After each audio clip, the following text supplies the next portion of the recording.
어느 날 갑자기 찾아온 통풍의 습격. 주로 발가락부터 시작되는 통풍은 다리, 무릎, 손가락 등 우리 몸 관절이 있는 부위를 무차별적으로 공격한다. 발이 잘리는 듯한 고통이 온다고 해야 될까요? 그리고 이제 옷깃이 스쳐도 이제 바늘로 찌르는 듯한 지속적인 통증. 통증의 제왕이라 불리는 통풍. 통풍은 관절의 변형과 고지혈증, 고혈압, 당뇨 같은 합병증까지 동반하는 경우가 많다. 요즘은 발생 연령층도 점점 낮아지고 있는데 톡톡TV 닥터 오늘 이 시간에는 제주대학교 병원 박은정 교수와 함께 통풍의 원인과 치료법에 대해 알아본다.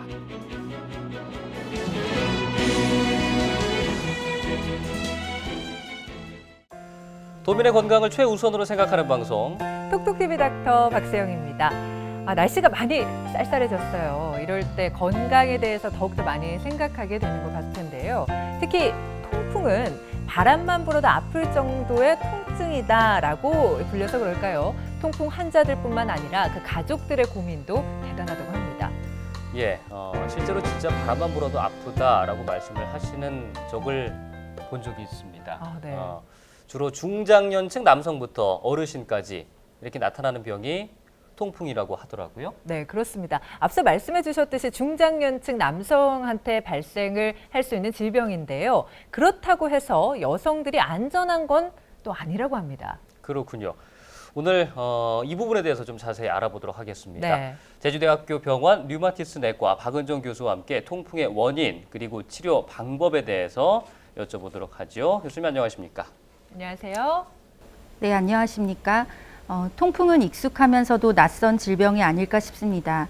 통풍은 말 그대로 바람만 불어도 아프다 하여서 통풍으로 불리웠습니다. 통풍 환자들이 통풍성 관절염이 발생했을 때 생기는 통증은 일반인들이 상상할 수조차 없을 정도의 통증인데요. 비단 이런 통풍이 최근에 생긴 질환은 아닙니다.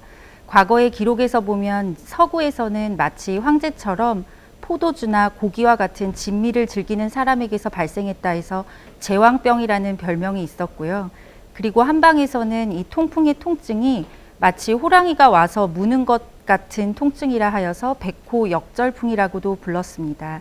그리고 과거 기록에서 보면 통풍으로 고생한 여러 사람들이 있는데요.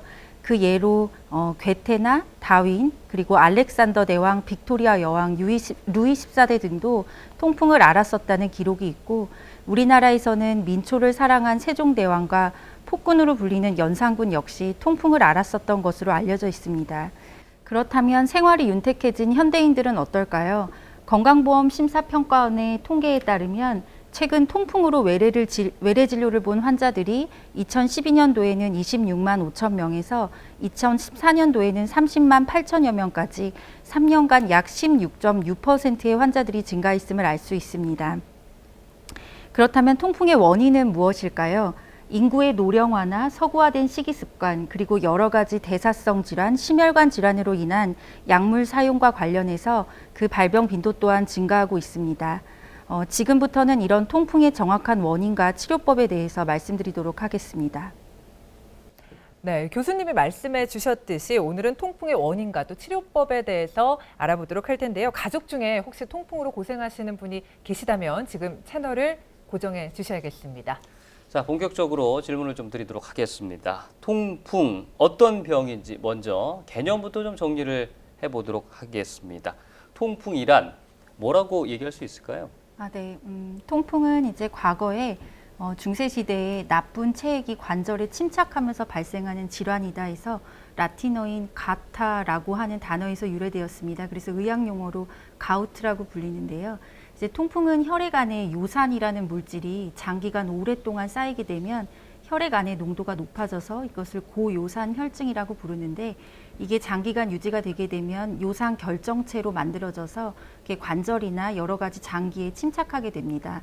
이렇게 발생하게 되는 대사성 질환의 일종인데요. 특히 이 통풍성 통증은 관절에 침착돼 있던 이 통풍 결정이 갑자기 이제 포식세포나 이런 염증세포들에 의해서 먹히면서 염증 반응 물질들이 분비가 되게 되면 극심한 통증과 붓기를 동반하는 급성 관절염의 형태로 나타나는 것이 특징입니다. 그렇군요. 그렇다면 이 통풍 왜 발생하는 건가요? 예, 이제 원인은 요산에 있습니다. 혈액 안에 요산 수치가 높을 때 이제 통풍이 발생하게 되는데요. 이 요산은 주로 이제 음식을 통해서 섭취를 할 때 퓨린이라고 하는 요산의 전구 물질이 있습니다.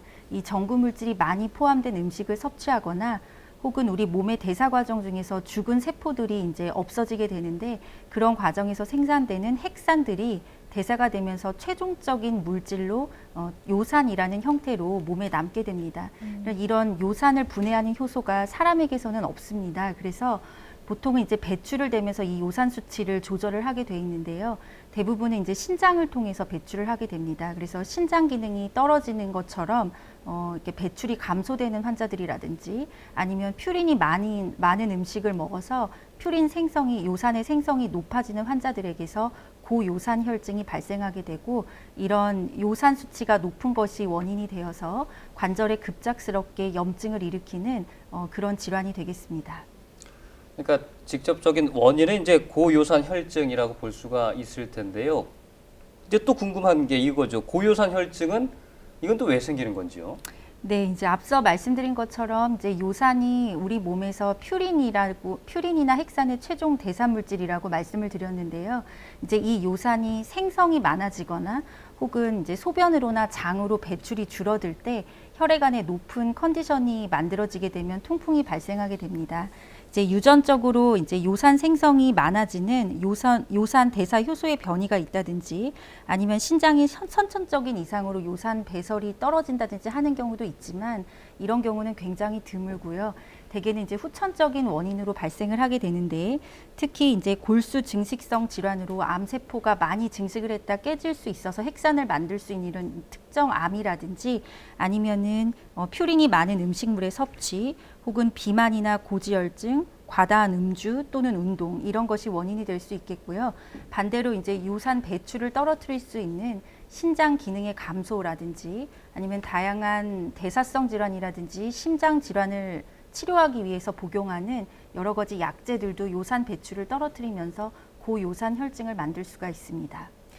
요산 수치 이제 중요하게 봐야 될 부분인데요. 아무런 이제 증상, 그러니까 통풍의 증상이 뭐 이렇게 관절이 아프다고 보면 되겠습니까? 근데 그런 증상이 없을 때도 요산 수치가 높게 나오면 글쎄요, 이거 무조건 치료부터 해야 되는지요? 네, 그렇지는 않습니다. 실제로 외래에 굉장히 많은 환자들이 아무런 증상이 없는데 직장이나 혹은 국민건강검진을 했는데 요산 수치가 높은데 이게 통풍이 맞냐고 내원하시는 경우가 굉장히 많습니다. 앞에 말씀하신 것처럼 이제 통풍에 의한 관절 증상이라든지 혹은 요로 결석, 혹은 이제 통풍의 결절성 관절염인 이런 통풍의 다양한 합병증이 전혀 없는 상태에서 혈액 안에 그냥 요산 수치만 높아져 있는 것을 무증상 고요산 혈증이라고 합니다. 근데 이런 경우에는 이제 요산의 수치에 따라서 발병률이 조금 달라지기는 하지만은 대개는 약 20% 정도의 환자들만이 통풍으로 진행을 하기 때문에 이런 무증상 고요산 혈증 환자들은 요산 수치를 낮추는 치료를 할 필요는 없습니다. 하지만 앞서 살펴본 것처럼 이런 고요산 혈증이 통풍뿐만 아니라 혈압이라든지 비만, 당뇨병, 고지혈증 이런 여러 가지 대사성 질환들을 같이 동반하고 있는 환자들이 많기 때문에 이런 동반된 질환들이 있는지 그리고 그 질환이 잘 조절되는지 모니터링은 필요합니다. 네, 그러면 증상은 없고 요산 수치만 높은 무증상 고요산 혈증인 분들의 경우 어떻게 또 대처를 해야 되고 관리를 해야 하는지 판넬을 보면서 한번 알아보도록 하겠습니다. 무증상 고요산 혈증 확인자 대처 방법 첫 번째부터 볼까요? 좋지 않은 식생활 습관은 개선을 해야 된다. 어떻습니까? 네. 앞서 말씀드린 것처럼 이제 식생활도 요산의 전구 물질은 이제 퓨린을 많이 섭취하게 되면서 통풍의 위험 인자가 될 수 있고 또 이 요산 수치를 더 높일 수 있는 위험 요소가 될 수 있는데요. 뒤에서 자세하게 살펴보겠지만은 등푸른 생선이라든지 내장, 혹은 술 이런 것처럼 요산을 올릴 수 있는 식생활 습관은 개선하는 것이 중요하겠습니다. 그렇군요. 다음 거 보겠습니다. 비만인 분들은 식이요법과 운동으로 적절한 체중을 유지. 어디에서나 중요한 게 아닐까 싶은데 설명 좀 부탁드릴게요. 네, 그렇습니다. 앞서 말씀드린 것처럼 이 고요산혈증이 대부분 대사성 질환의 원인은 아니지만 동반되는 경우가 많습니다. 그래서 궁극적으로 심혈관계나 혹은 뇌혈관계 위험 인자가 될 수도 있는데요. 따라서 이제 비만이 있다면 당뇨나 혈압이라든지 고지혈증과 같은 그런 대사성 질환의 위험 인자가 되기 때문에 이런 경우에는 식이요법과 운동을 통해서 적절한 체중 유지가 필요합니다. 세 번째 보겠습니다. 술 많이 드시는 분들 끊거나 이제 줄이셔야 됩니다. 이렇게 딱 명확하게 나왔네요. 네, 그렇습니다. 이게 가장 확실한 위험인자이기도 하고 환자분들이 실제로 제일 힘들어하는 것이기도 한데요.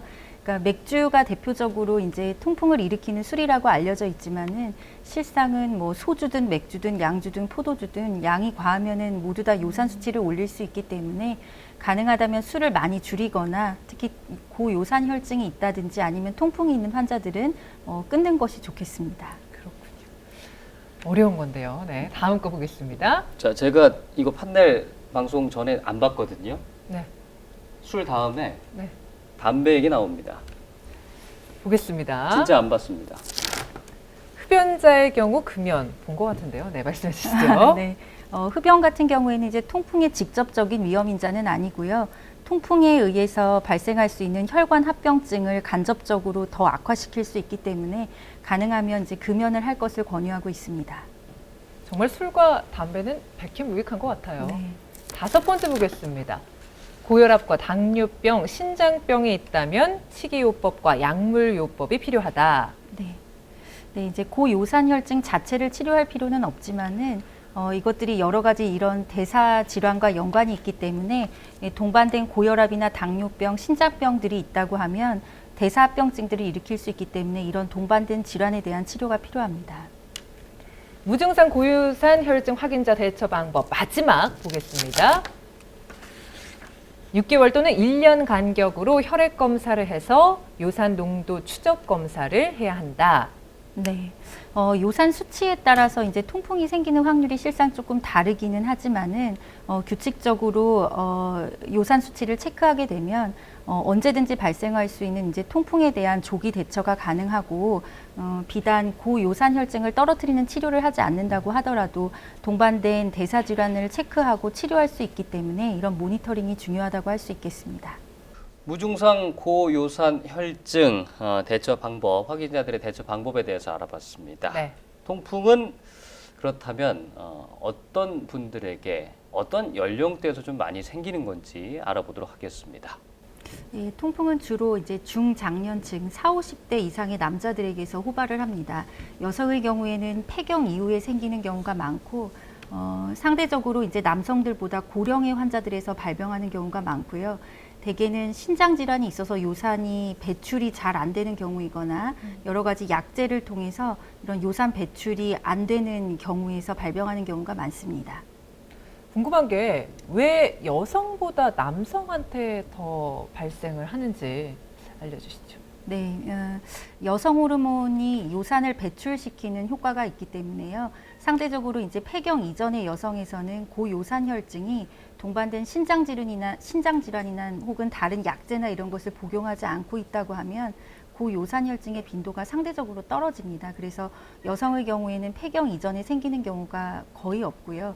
그래서 이제 폐경 이전에 통풍이 여성에서 생겼다 한다고 하면 혹시나 신장 기능이 떨어져 있지는 않은지 다른 약제에 의해서 통풍이 생긴 건 아닌지 검토가 필요하겠습니다. 자, 통풍의 구체적인 증상 그리고 특징을 좀 알아보도록 하겠습니다. 어떤 증상, 어떤 특징들이 있는지 설명을 듣도록 하죠. 예, 통풍의 임상 증상은 이제 크게 세 가지로 나눌 수가 있겠습니다. 이제 세로축이 보면은 통풍의 정도가 되겠고요. 네. 이 그림에서 가로축을 보면 이게 시간의 흐름입니다. 그래서 첫 번째로 무증상 고요산 혈증이라고 해서 이제 앞서 살펴본 것처럼 통풍의 증상이나 합병증이 전혀 없는데 요산 수치만 혈액에서 높은 경우를 얘기하는데 이렇게 아무런 증상이 없이 고요산 혈증만 지속되는 것이 한 수년 정도 반복이 되게 됩니다. 근데 이게 지속이 되게 되면은 다음에 두 번째로 발생하는 것이 급성 통풍성 관절염이 되겠는데요. 이제 통풍성 관절염의 특징은 갑자기 극심한 통증을 동반하고 염증을 동반하는 관절염이 주로 한 개의 관절에서 생기게 되는데 이것이 진통 소염제 등의 약물을 복용하면 수일 내에 호전되기도 하고 심지어 이제 약을 먹지 않는다고 해도 정말 괴롭지만 오래 참으면 1주에서 2주 이내 저절로 호전되는 그런 특징을 가지고 있게 됩니다. 그래서 이 그림에서 보시면은 직선으로 되어 있는 것이 갑자기 이제 통풍이 발생하는 것을 우리가 통풍 발작이라고 부르는데요.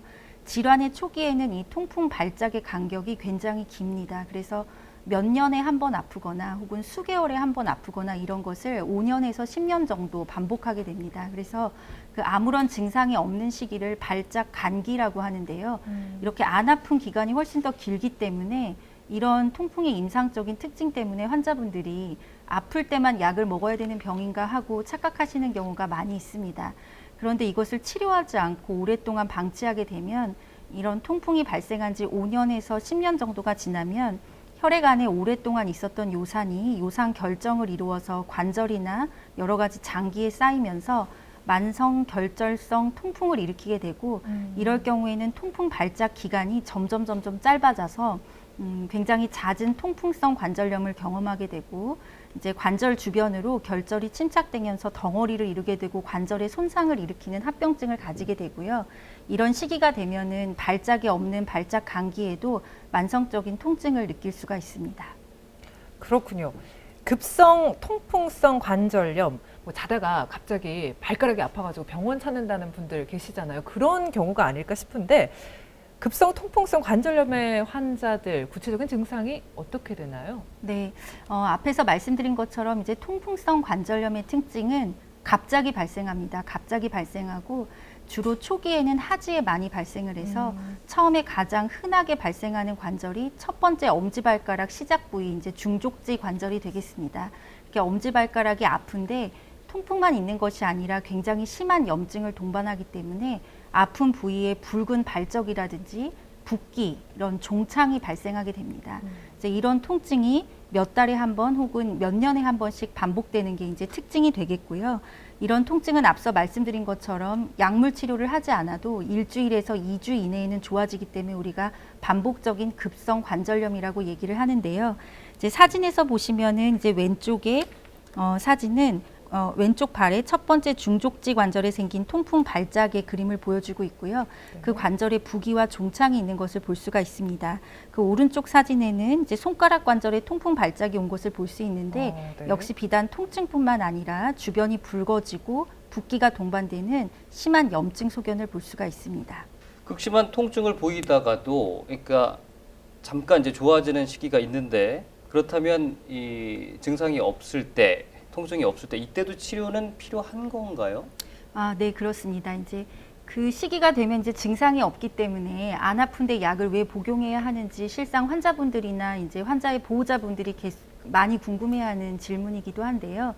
통풍이 한번 생기면은 발작 간기라고 해서 하는 것이 이제 통풍성 관절염의 임상 특징이기는 하지만은 혈액 안에서는 요산이 지속적으로 높은 상태로 유지가 되고 있기 때문에 이 요산 수치를 낮춰주는 치료를 하지 않으면은 결과적으로는 통풍 발작이 점점 더 잦아져서 이런 통풍 발작에 의한 관절 합병증이 생겨서 관절이 망가지게 되고 5년에서 10년 정도 방치하게 되면 앞서 사진에서 본 것처럼 그런 요상 결정들이 관절 주변이나 여러 조직에 침착을 하면서 요상 결정체를 만들게 됩니다. 통풍 결절을 만들게 됩니다. 또한 이제 요즘 여러 가지 연구에서 보고가 이런 요산이 높이 유지됐을 때 이제 발생할 수 있는 합병증이 비단 이제 관절에만 생기는 통풍성 합병증뿐만 아니라 이게 신장에도 쌓일 수 있거든요. 요산 결정체가. 그러면은 이제 오랫동안 이게 방치되면 만성적으로 신기능 부전이 생긴다든지 아니면 요로 결석이 생긴다든지 하는 여러 가지 대사합병증을 일으킬 수 있기 때문에 통풍이 발생한 환자들에 있어서는 증상이 없는 시기에도 꾸준히 약물 복용을 해서 요산 수치를 낮춰주는 치료가 필요합니다. 네, 이렇게 급성 통풍성 관절염에 대해서 알아봤고요. 이제는요, 만성 결정성 통풍에 대해서 좀 얘기를 나눠보도록 하겠습니다. 만성 결정성 통풍은 어떤 증상을 나타내나요? 아, 네. 이 사진에서 보시는 바와 같이 통풍이 오랫동안 제대로 치료가 되지 않고 지속되게 되면 그 몸 안에 요산이 결정체를 이루어서 쌓이면서 사진에서 같이 관절 주변에 이렇게 덩어리를 이루게 됩니다. 이것을 통풍결절이라고 부릅니다. 그래서 왼쪽 발가락이라든지 오른쪽 발가락, 손가락 끝이라든지 그리고 중족지 관절 이런 곳에 통풍결절이 침착돼 있는 이 사진을 볼 수 있겠고요. 이걸 실제로 엑스레이를 찍어서 보면은 관절이 이제 엄지발가락 기시부에 골 미란이 생기면서 이렇게 관절이 파인 소견이 보일 수가 있고 오른쪽에 있는 그 손 엑스레이 사진을 보면 하얗게 보이는 것이 통풍 결절 덩어리가 되겠는데요. 이 결절이 이렇게 침착되면서 관절을 미는 양상으로 관절 파괴가 일어나기 때문에 만성 통풍, 결절성 통풍이 되게 되면 이런 심각한 관절의 손상을 일으키게 됩니다. 이런 경우에는 통풍 발작도 굉장히 작고 증상이 없는 시기에도 손상된 관절 때문에 만성 통증을 호소할 수 있습니다. 지금 사진만 봐도 이제 가슴이 철렁 내려앉는 이제 그런 모습인데요. 걱정되는 게 이것으로 인한 또 이제 합병증도 있지 않을까 싶습니다. 네. 있습니까? 네, 있습니다. 이제 통풍 환자의 한 10%에서 25% 정도에서는 이 요산 수치 때문에 요산이 소변으로 배출이 되기 때문에 요로 결석을 앓을 수가 있고요. 몸 안에 오랫동안 요산 수치가 높아져 있으면 이게 수년간 지속되게 되면 신장 간질에 요산 결정이 쌓이면서 만성적으로 신기능이 조금씩 떨어지게 될 수 있습니다. 그 밖에 이 오른쪽 표에서 보시는 것처럼 통풍 환자의 경우에서는 이제 직접적인 원인이 되지는 않지만 약 40여 %의 환자들에게서는 고혈압이나 고지혈증, 당뇨병, 비만 같은 대사성 질환이 동반되고 또 이제 최근 여러 가지 연구에서는 이게 심혈관계 질환이라든지 뇌혈관계 질환이랑도 관련이 있다고 해서 요산 수치 낮추는 치료를 통풍 환자들이 적극적으로 하는 것이 중요하겠습니다. 그렇군요. 자, 그렇다면은 이제 통풍이 의심돼서 병원을 찾았습니다. 병원에서는 통풍 진단을 어떤 방식으로 하나요? 예, 다행히 환자가 발작이 생긴 상태로 오게 된다면 이제 그때가 확진을 하기가 제일 좋습니다.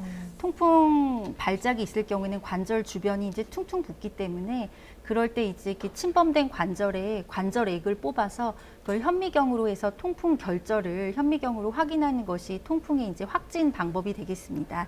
사진에서 보는 노란색으로 보이는 바늘 모양의 반짝거리는 이 결정체가 요산 결정체의 특징적인 소견입니다. 관절 천자를 통해서 이것을 확인하게 되면 통풍을 확진하게 되고요. 네, 앞서 말씀드린 것처럼 통풍이 저절로 1주에서 2주 정도면 좋아지는 경과를 반복하기 때문에 외래를 예약했는데 왔을 경우에는 이미 통풍이 다 좋아진 경우가 많습니다. 그럴 경우에는 이제 관절 천자를 하지는 않고요. 특징적인 통풍의 임상 병력이 있든지 아니면 통풍 결절이 있든지 혹은 엑스레이 상에서 이제 통풍으로 인한 골 미란 등의 소견이 관찰이 되면 통풍으로 진단할 수 있기 때문에 의심되는 증상이 있을 때는 병원을 일찍 방문하는 것이 중요하겠습니다. 그렇군요.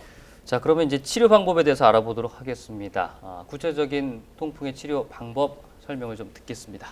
예, 통풍 치료에서 이제 제일 중요한 것은 약물 치료와 비약물 치료를 병행하는 것이 제일 중요한데요.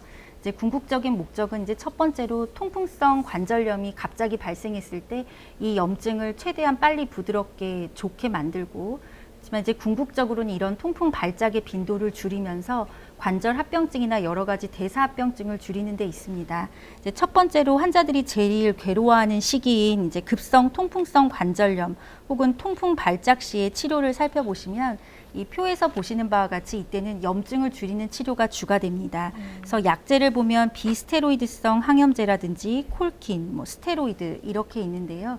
이런 약제를 선택하는 기준은 통풍 이외에 환자가 어떤 질환을 가지고 있는지에 따라서 달라지게 됩니다. 예를 들어서 신장 기능에 저하가 있는 환자들의 경우에는 비스테로이드성 진통 소염제를 처방하면 신장 기능이 더 안 좋아질 수도 있기 때문에 이런 동반된 기저질환 그리고 위험 인자가 뭐가 있는지에 따라서 어떤 항염증제를 처방할지가 결정되게 됩니다. 그래서 그리고 또 이런 시기에는 비약물적 치료로는 얼음찜질이라든지 찬물에 이제 침범된 관절을 좀 담근다든지 해서 염증을 줄여주는 치료가 이제 증상 조절에 도움이 될 수 있겠고요.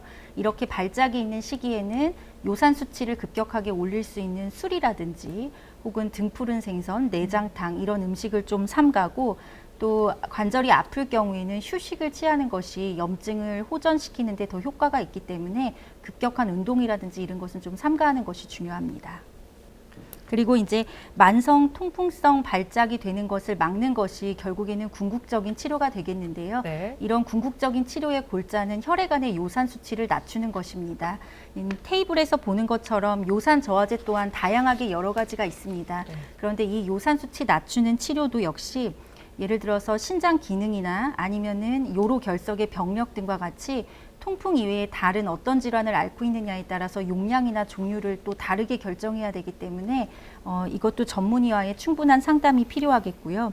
궁극적인 치료의 목표는 이제 혈액 안에 있는 요산의 수치를 통풍성 결절이 없는 환자의 경우에는 6mg/dL를 목표로 낮추고 그리고 통풍성 결절이 있는 환자의 경우에는 5mg/dL를 목표로 해서 요산 수치 저하제의 용량을 조절하게 되어 있습니다.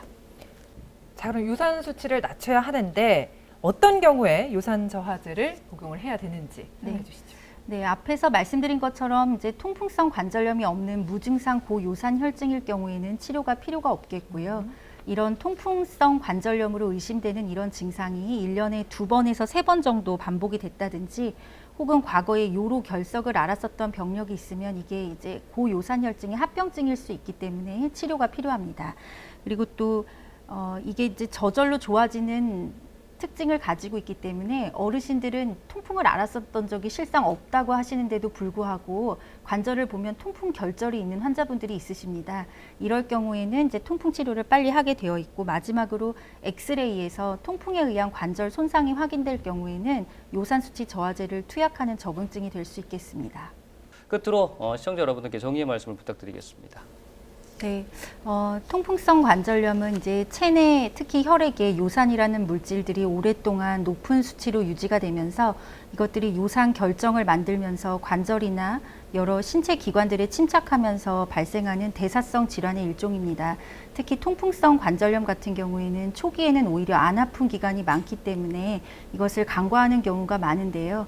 통풍성 발작이 없는 이런 발작 간기에도 요산 수치는 혈액 안에서 계속 높기 때문에 이런 고요산 혈증에 의한 통풍성 관절염이라든지 관절의 합병증뿐만 아니라 여러 가지 대사성 질환의 위험 인자가 되기 때문에 통풍성 관절염으로 의심되는 임상 증상이 있었던 환자들은 꼭 병원을 일찍 방문해서 통풍이 맞는지 확인을 하시고 그리고 투약이 필요한 경우에는 약물 복용과 음식 조절을 통해서 치료를 하시는 것이 중요하겠습니다.